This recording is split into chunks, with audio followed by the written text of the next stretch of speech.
Iconic moments, courtesy of Kenny Bernstein, where in 1991 he came to the final against Pat Austin in the Top Fuel final. But wait, what happened, Mike? Pat Austin backfired the supercharger on the burnout, and Kenny Bernstein got his one only Top Fuel win. But I'll tell you what, where he was really good at Indy was in that fuel funny car, getting 4 wins here, dominating. He was one of the toughest guys ever to beat.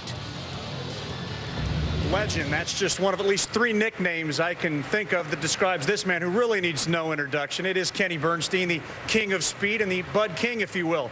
We're here celebrating his iconic moment at the 60th U.S. Nationals, 1983, when he doubled up. But KB, first and foremost, you stepped away in 2011. I miss you every day.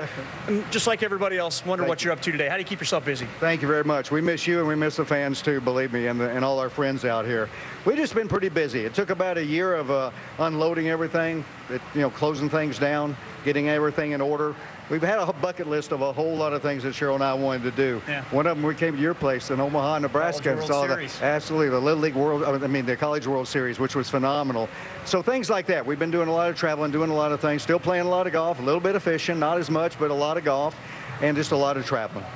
1983, 31 years ago, you did what nobody else has ever done. You were the first guy ever to double up, win the specialty race, come back, double up on Monday here at the U.S. Nationals. How tough a feat was that? Because I know heading into this event, you guys were struggling. You got in Brainerd that year.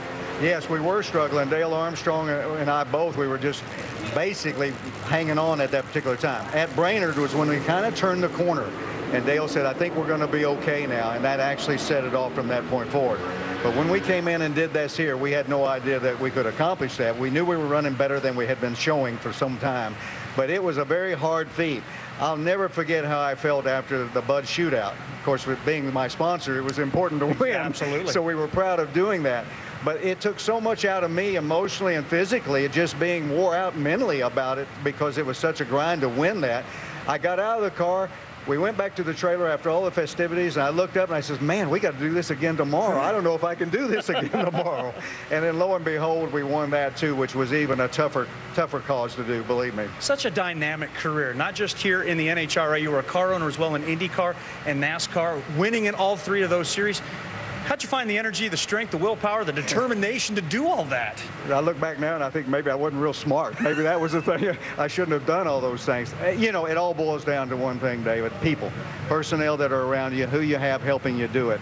Believe me, there's no way in the world I could have ever accomplished or done any of that stuff on my own, even in the drag racing side, without the great people around me, starting with Cheryl to begin with, and certainly all the crew chiefs we had and all the personnel and people that have been with us through all those, and the sponsors that go with it, because without the money, it certainly doesn't happen by any means. Well, you certainly are a smart man, smart enough to get Budweiser to come on board. You were there for 30 years with them. When you look at the lay of the land, if you were going to come back to the sport and really needed to go out and find that real money sponsor. When I say real money, they put money in your pocket to do all those innovations that you and Dale Armstrong did throughout all the years. How would you approach that? What would your first move be? Well, it's a very difficult thing in today's world because things have changed so much from 1980 when we went after Budweiser. We were kind of the first to get ahead of the game, so to speak. Now you've got everybody in the world beating on the same type of sponsors. Whether it be a track operator or NASCAR or any kind of a racing car there is, they're all talking to the same people. What you have to find, you hope, is someone that needs to see that your sport can do something for them, a return on investment, as they call it. And you've got to convince them this is good for them to do. Much more difficult today. I don't have a patent on how to do that. I can tell you one thing that I always stood by, and that is go after sponsors that would do good and work in the sport, that made sense for the sport, that made sense for what was going on. Don't go after a sponsor and waste your time on a sponsor that has no desire or no need to be in the sport whatsoever, because you're just going to waste your time. But that's about all I could tell you in today's world, and beat the doors down and try to convince them. You got to look at it this way. I know when Budweiser decided to pull after 30 years and we were able to get Copart aboard, I mean, we had nothing else going until the end in the 9th hour, and basically Copart popped up on the radar, and we convinced them, and they convinced themselves that this was a good market for them. So it's hard, very difficult. 3 quick hit questions. What's the one thing you didn't get accomplished in your career? You know, the one thing that I probably wish I could get to do over again, be honest about it, was the Monster Funny Car.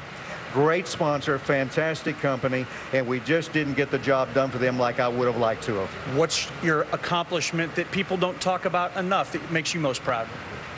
You know, I don't know what that would be. Probably the fact that maybe because we stayed in the sport so long and tried to make the fans happy all the time. We wanted to make sure they were what makes this happen for all of us.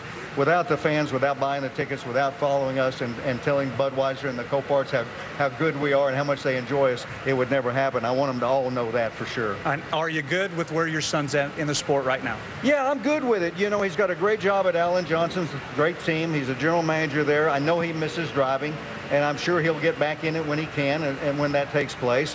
But at the same time, I'm comfortable. I don't have a problem. People say, well, you really don't want him to drive. That's not up to me. That's not my call. That's his call.